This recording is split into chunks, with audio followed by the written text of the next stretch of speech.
Hello, readers and writers. I am Anthony Manna, and I'm also known as Professor Grandpa Tonio, the book guy and the writing guy.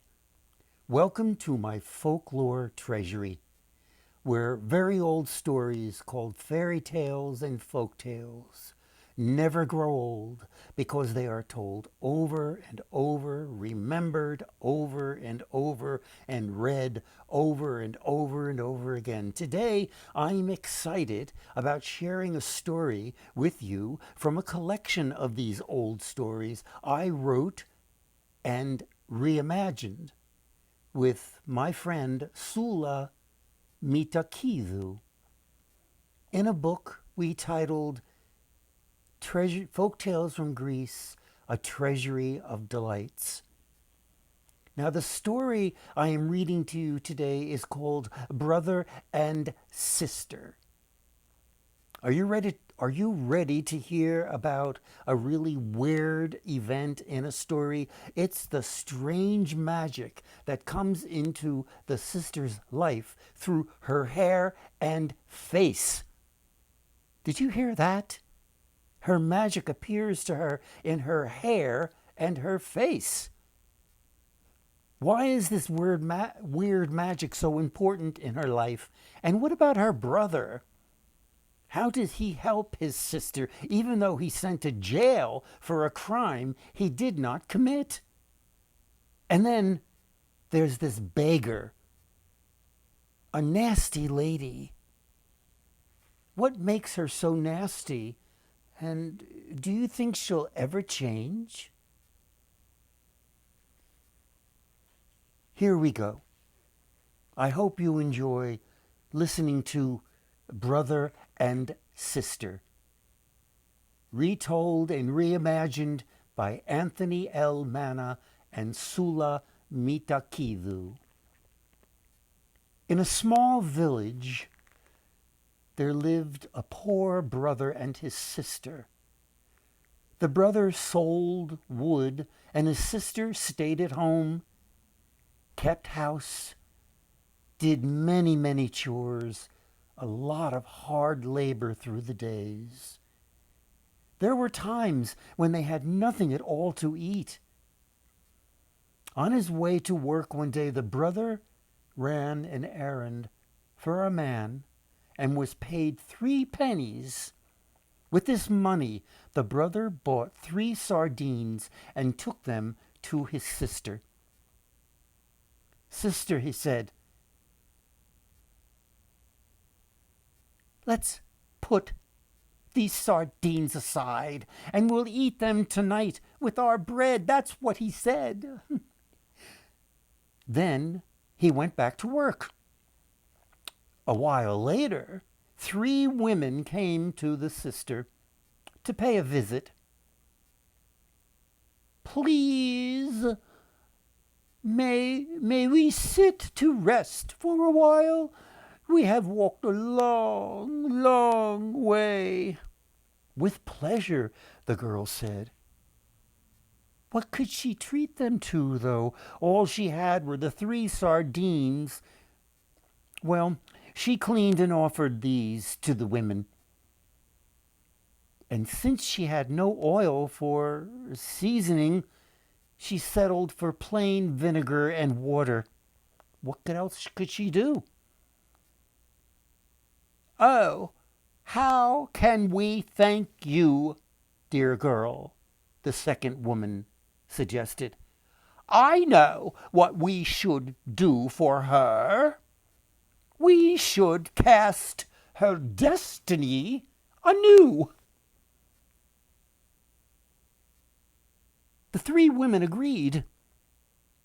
"When she combs her hair, small pearls will fall," the first woman said.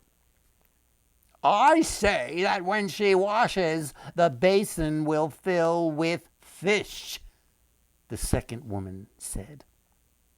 "And I," the third woman said, "I say when she wipes her face, the towel will fill with roses." At that, the women left. Left alone, the girl was curious to see if the women meant what they had promised.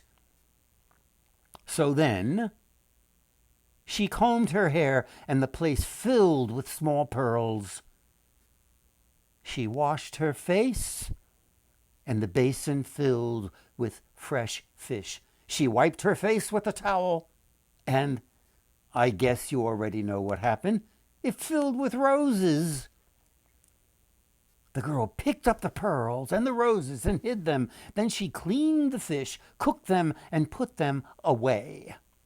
That night, when her brother returned, instead of the sardines he expected, he found a royal meal waiting for him. The sister told him about the 3 women and showed him the roses and the pearls. And was she ever happy? Their home was filled with magic. The next day, the brother wrapped the pearls in a handkerchief and went to the city to sell them.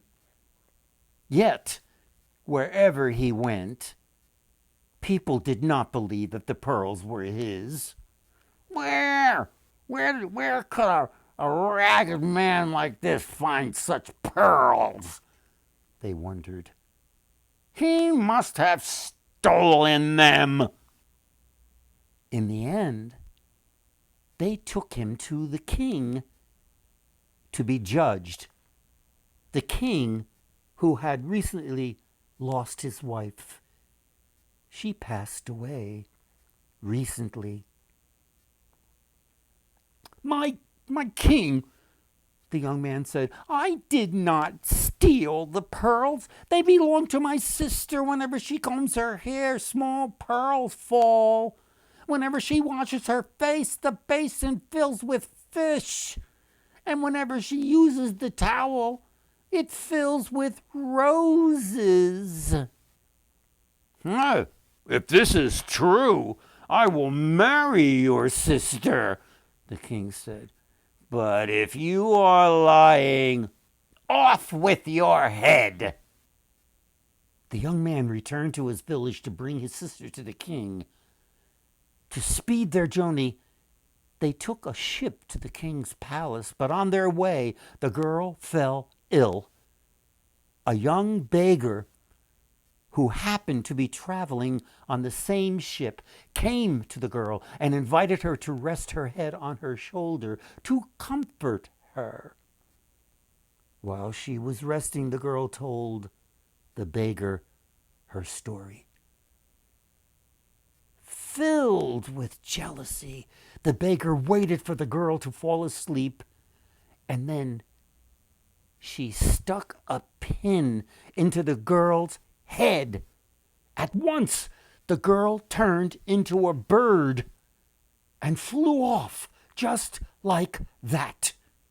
Quickly, the beggar changed into the girl's clothes and covered her face so that the girl's brother would not be able to recognize her. He would believe she was his sister. When they arrived at the palace, the brother presented the woman as his sister to the king. When the beggar showed her face, everyone was shocked. The king could not believe his eyes. I have come from a long trip at sea, my king. That is why I look like this. What could the king say? He told his servants to bring her a basin in which to wash, a comb with which to comb her hair, and a towel with which to wipe her face. She washed, and the water became dirt muddy. She wiped her face, and the towel became dirt muddy. She combed her hair, and fleas flew out. The king was so furious. Catch that man, the imposter, and throw him into jail, he ordered his men. And this sister of his, this ugly, flea-infested creature, take her to the barn to tend the turkeys. And that's what they did. The young man cried out his innocence, defending himself and his sister. That woman is not my sister. She deceived us all, can't you see? Nobody believed him. No one. The next day, when the king went to his garden for a walk, he heard a little bird singing. Ah, I am that bird, that little birdie, that combed and pearls fell down, that washed and the basin filled with fish, that wiped my face and roses fell. Set traps, the king told his gardener, and put up cages to catch that bird that sings so strangely. The next day, they brought the bird to the king, and the king was holding the bird in his hand and stroking it, and you know what he felt. That's right. He felt a pin near her head, and he pulled it out. Immediately, a girl with no equal in beauty appeared before him. The king was stunned.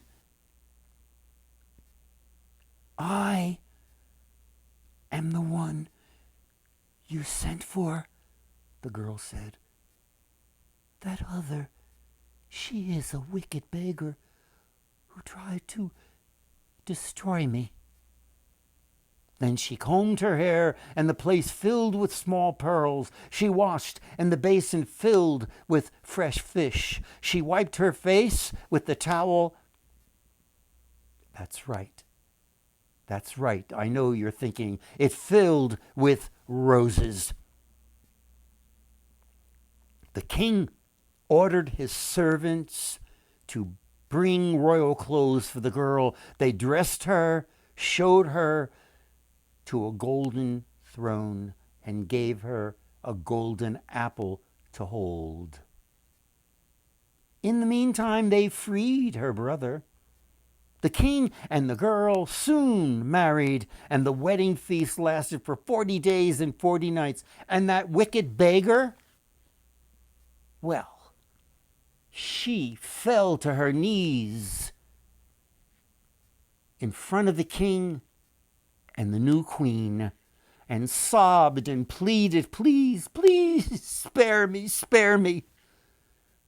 After the king and the queen pardoned her, they made her a caretaker in the palace garden, and she promised henceforth to be a good and honest lady. And that is the end of Brother and Sister. And here is the book. I took the story from Folktales from Greece, A Treasury of Delights, stories retold and reimagined by Anthony Manna, Professor Grandpa Tonio, the book guy and the reading guy, and Soula Mitakidou from Thessaloniki, Greece. I hope you enjoyed the story, and I hope that you'll look forward to another one in the very near future. It's called The 7 Ravens.